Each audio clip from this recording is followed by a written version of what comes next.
UFC 100. 100. Wow. Did it go that fast? Time flies when you're having fun. Before I start off, I'd like to thank my sponsors. I actually got a sponsorship for this video. The great people at MMA Pro Sports sent me some free training gloves. I actually got done using them. They work pretty good. They work really good. My hands feel fine. I'd like to thank them, give them a shout out, because they deserve it. They're a great company in the sport. It's about time someone went on a limb and sponsored Todd. Got all these companies pretending like they try to sponsor me, but then again they nuts fall out their pants when it's time to sign the deal. A quick news update. Got a couple friends sent me a picture that Dana White. I'm going to go ahead and throw it up for you. I really don't know what to think about this. It has nothing to do with MMA, but then again it has something to do with MMA. You know, he walk around like he the cat's pajamas, and on his off time I guess he hires people to grab his nuts. Apparently he likes professional fighters doing it. That's terrible. That's not good for the integrity of the sport. I don't know who he's trying to market to, but whoever the hell he's trying to market to with Tiki grabbing his nuts is not the crowd you want in MMA. Dana, I don't know if this was a bet. I don't know if he was checking the comfort of your hands, but whatever it wasn't good, and it shouldn't have been on camera.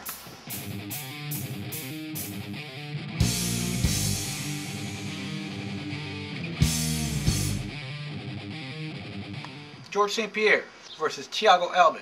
Like I've been telling my friends, definitely some big names on this card, but this UFC 100 is not the card for nut huggers. I'll tell you that right now.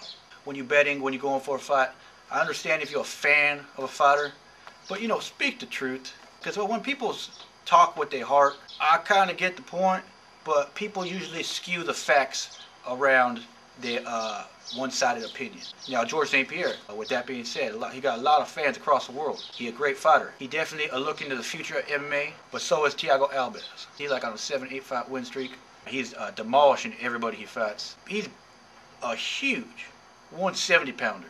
Right now, I believe he's at like 180 pounds 2 days before the fight. George St. Pierre probably around 177, 175.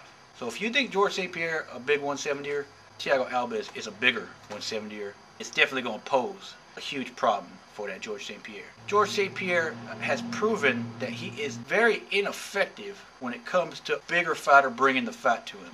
That really shuts down a lot of his game plan, because he is used to being in that role. If you're a George St. Pierre fan, all I can tell you is that I give my opinion unbiasedly. 95% of my friends are George St. Pierre fans, but I gotta tell how it is. That's why people watch my video. Thiago Alves, first round knockout. Main event, Brock Lesnar versus Frank Mir. You know, I've been reading around the internet, all the articles, all the videos. 64% of professional MMA fighters think Brock Lesnar is going to beat Frank Mir. That didn't really tell me much. It just told me 64% of fighters is WWE fans. You could be a fan of whatever you want. You could like someone as much as you want. But if you don't see things 2020, you're really going to look kind of dumb and irrational stating your opinion. That being said, going over both fighters' training sessions, I've seen some video on Brock, I've seen some video on Frank. Brock not doing anything really new, just doing stuff again. Frank Mir, as everyone could see, has bulked up. He looked like a completely different fighter. He's in better shape now than he was when he had the belt back like 5-6 years ago. And people really judging him off his win last year against Brock Lesnar. They think he didn't come out strong enough, didn't come out fast enough, and that Brock would have won the fight if he didn't get quote-unquote lucky. If he didn't accidentally cinch in a knee bar, he would have lost that fight. You know, I've been walking around quite a while, and I don't know if anyone who's gotten in a fight and accidentally cinched in a knee bar. So I don't consider it luck. I think Frank Mir's game plan wasn't as good as it should have been going in that fight. He's going to learn from that. And his trainer is teaching him from that. He came out throwing some weak low kicks on a man that was bigger than him. Same mistake Andre Arlovski did against that Brett Rogers. You throw whiskey dick leg kicks, you're going to get punched in the face. And that's what happened. People need to learn from that. You can't throw jab kicks. If you're going to throw a kick, make them count. And Frank Mir going to stand up and bang with Brock, as much as people don't think. People think Brock's going to get lucky again and punch him in the back of the head and there's the fight. Not the case. Not the case. Brock's an impressive athlete. He got a dick tattooed on his chest. But if you ask me, that dick ain't going to do no fighting for him. He going to have to do the fighting for himself. Unless Hacksaw Jim Duggan goes in that octagon with his 4x4, okay? Brock ain't winning that fight. Sorry, guys. Hate me or love me. Love me or hate me. Tell me how it is. Come back to my video after the fight's over. Tell me how right I was. And all forgiven. All forgiven. There it is. UFC 100.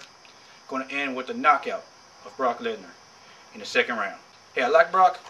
He a good man. I really don't see him beating Frank Mir. Maybe you guys do. Maybe it's easier for some guys because they hugging on his nuts so much that they become delusional and they see the fight going 17 different ways. And maybe they even actually see Hacksaw Jim Duggan going in there with Dana White and Joe Rogan and jumping Frank Mir. Maybe they see that. I don't know. They fucking delusional. But I don't see that. I see the truth and I see how fighters fight and I see how they train. So Frank Mir, if you want to bet on him, bet on him. He's 2-to-1 underdog. What do you want me to do? You want me to lie to you? Okay, I'll lie. Brock's going to win. He's going to kick his ass. He really going to kick his ass bad. He going to stomp on him. He going to give him a thunderplex. Then he going to give him a wet willy until he tap out. Brock Lesnar by wet willy.